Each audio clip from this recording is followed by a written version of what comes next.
दोस्तों, स्वागत है आप सभी का मेरी एक नई वीडियो में। आज बात किसी ऐसे इंसान पे होगी जो सच में भारत का इतिहास रच दिया उसने।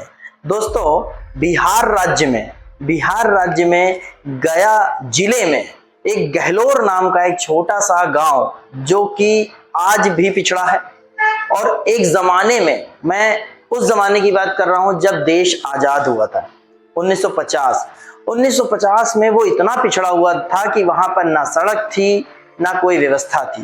कस्बा जो था वहां पे वजीरगंज, वहां पे जाने के लिए कम से कम 55 किलोमीटर का एक बड़ा राउंड लेना पड़ता था, जबकि एक पहाड़ जो बीच में आ रहा था उस पहाड़ पर चढ़ के लोग सिर्फ 4 किलोमीटर की दूरी तय करते थे और वजीरगंज पहुंच जाते थे।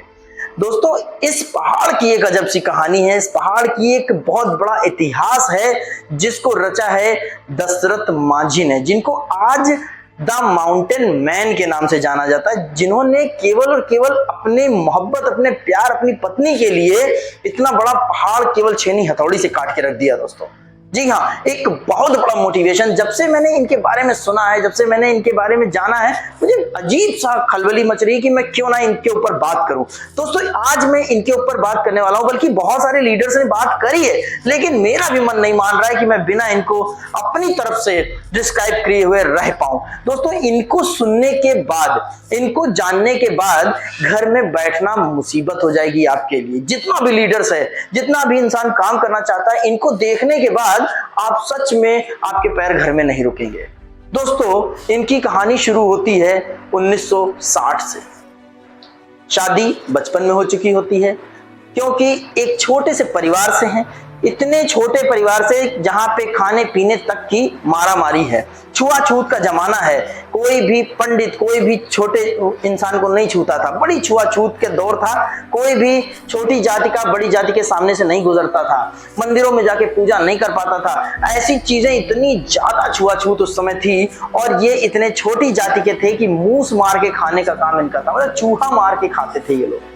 इतनी छोटी जाति के ये थे, और उसके बावजूद इनको कोई काम नहीं देता था। यहां तक कि बंधुआ मजदूर उस समय बनाया जाता था। इनके पिता, इनकी माँ, इनके चाचा, ये सब के सब बंधुआ मजदूर थे। उस समय जब बंधुआई में अपनी जिंदगी जी रहे थे, तो बंधुआ मजदूर होते हुए ये लोग अपना छोटा छोटा काम कर लेते थे। वहां पर केवल और केवल इनको बंधुआई में खाना मिलता था, बस इतना ही जिंदगी थी। कोई बहुत बड़ा पैसा नहीं मिलता था, क्योंकि उधारी की जिंदगी चल रही थी। इनको भी उधारी की जिंदगी इनको अदा करने के लिए इनको भी बंधुआ बनाया गया, लेकिन इन्होंने ये एक्सेप्ट नहीं किया। जबकि ये छोटे बालक थे, इन्होंने भाग के शहर चले गए। अपनी जवानी में ये वापस आए, और जब वापस आए तो छुआछूत का जमाना खत्म हो चुका था। लेकिन फिर भी बड़े लोग अभी भी छुआछूत मान रहे थे, क्योंकि इतनी जल्दी मानसिकता लोगों की बदलती नहीं। यहां पर हुआ क्या कि जो बचपन में शादी हुई थी, उस पत्नी का विवाह कहीं और हो रहा था, लेकिन इनका दिमाग हिल गया, क्योंकि इनकी पत्नी बड़ी सुंदर थी, और ये गए और उसके घर जाके उसको उठा लाए। दोस्तों, कहानी बड़ी रोमांचक हो, आप सुनिए। और ये घर से उठा लाए और उसके बाद उसको अपने घर में रखा। उसका नाम था फगुनिया। उससे बड़ी मोहब्बत थी इनको, उससे एक बच्चा भी इनको पैदा हुआ। उसके बाद कुछ सालों के बाद वो दोबारा से प्रेग्नेंट हुई, और उसके बाद इनको, ये काम करने के लिए कहीं गए हुए थे, वजीरगंज में काम करने के लिए गए हुए थे, और इनकी पत्नी खाना देने के लिए इनको उसी पहाड़ पे चढ़कर वापस जा रही थी, और हुआ ये कि वो वहां से फिसली और गिर गई। अस्पताल पहुंचते पहुंचते फगुनिया की मृत्यु हो गई।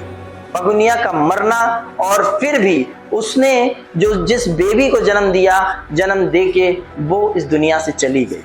यहां पर यह हुआ, एक तरफ फगुनिया का जाना हुआ, दूसरी तरफ दशरथ मांझी का दिमाग पागल होना हुआ। उसने कसम खा ली, जब तक तोड़ेंगे नहीं तब तक छोड़ेंगे नहीं। उसने कहा कि इस पहाड़ की वजह से मेरी पत्नी की मौत हुई है, मैं इस पहाड़ को ही काट डालूंगा। उठा ली छेनी हथौड़ी, घर में जो बकरी थी उसको बेच के छेनी हथौड़ी लाई, क्योंकि इतना पैसा भी नहीं था कि छेनी हथौड़ी ला सके। छेनी हथौड़ी लाई और उसके बाद तोड़ना शुरू किया। लोगों ने हंसना शुरू किया, लोगों ने पागल बोलना शुरू किया, अरे दशरथ पागल हो गया क्या, दशरथ पागल हो गया क्या, ये सब क्या कर रहा है, सब क्या कर रहा है, ऐसा कभी नहीं होता, इतना बड़ा पहाड़ देख रहा है आसमान में घुसा जा रहा है, कहाँ टूट जाएगा। लेकिन दशरथ नहीं माना, वो जुटे रहे। साल, 2 साल, 3 साल, 5 साल लगातार काम करने के बाद थोड़ा बहुत पहाड़ टूटता, लेकिन फिर भी लोगों ने हंसना बंद नहीं किया। तोड़ते गए लगातार 18-20 साल बुढ़ापा से पहले बुढ़ापा आ गया इंसान के पास, लेकिन फिर भी उन्होंने लगातार उस जमाने को जिया है। और उसको फील करता हूं, अगर पूरी स्टोरी सुने तो सच में आंखों से आंसू आ जाएंगे दोस्तों। उन्होंने छेनी हथौड़ी से लगभग 90% पहाड़ काट डाला। उसके बाद लोगों ने उनकी हेल्प करना शुरू किया, अरे दशरथ चाचा, अरे दशरथ दादा, लाइए मैं भी मदद कर दे रहा हूं, क्योंकि 90% काम तो हो गया था, अब केवल नाम से काम हो रहा था। इनको सरकारी सहायता मिलने लगी। सरकारी सहायता जब मिली, वहां पर भी बहुत बड़ा राज छुपा हुआ है दोस्तों। सरकारी सहायता मिलने के लिए भी इसके पीछे लोगों ने इनके साथ गेम कर दिया। इनको लोन पास हुआ सड़क बनाने के लिए कि आप इसमें कुछ सामग्री खरीद लीजिए और रोड बनाने के लिए तैयारी करिए। इनका लोन पास हुआ, लेकिन जो लोन पास हुआ, जो सरकारी सहायता प्राप्त हुई, वो भी अधिकारियों ने खा ली। जब ये पैसा लेने गए तो इनके ऊपर उल्टा केस डाल दिया गया कि तू पत्थर चोरी करता है। पत्थर चोरी का केस आया और इनको जेल में ठूस दिया गया।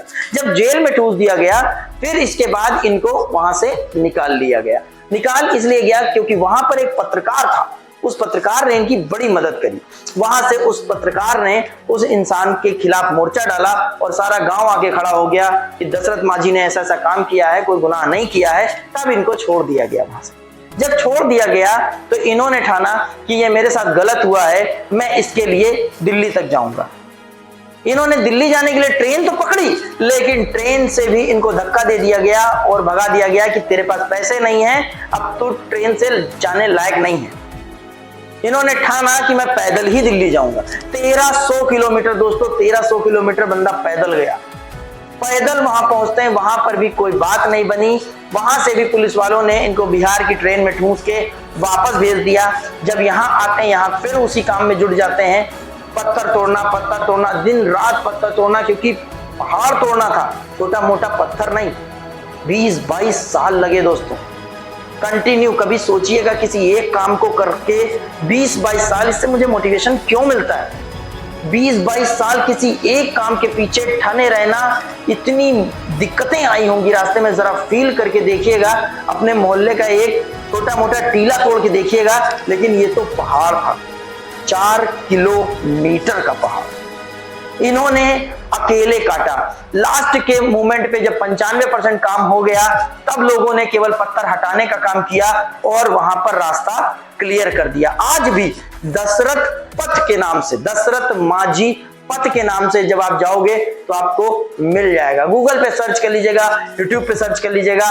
दोस्तों, ये वीडियो मैंने इसलिए बनाई है ताकि हमें प्रेरणा मिले कि दशरथ माझी जब इतिहास रच सकते हैं, जो कि इतनी छोटी जाति के थे, वो रच सकते हैं, तो पैसों की जरूरत नहीं होती, बस हमें ठानने की जरूरत होती है, किसी चीज पे जिद करने की जरूरत होती है, जिद्दी बनने की जरूरत होती है।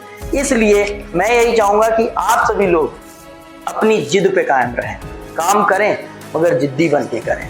मजा तभी आएगा, दशरथ की तरह जुटे रहें, क्योंकि उनका एक और डायलॉग था कि भगवान के भरोसे मत बैठिए, हो सकता है भगवान तोहरे भरोसे बैठा हो।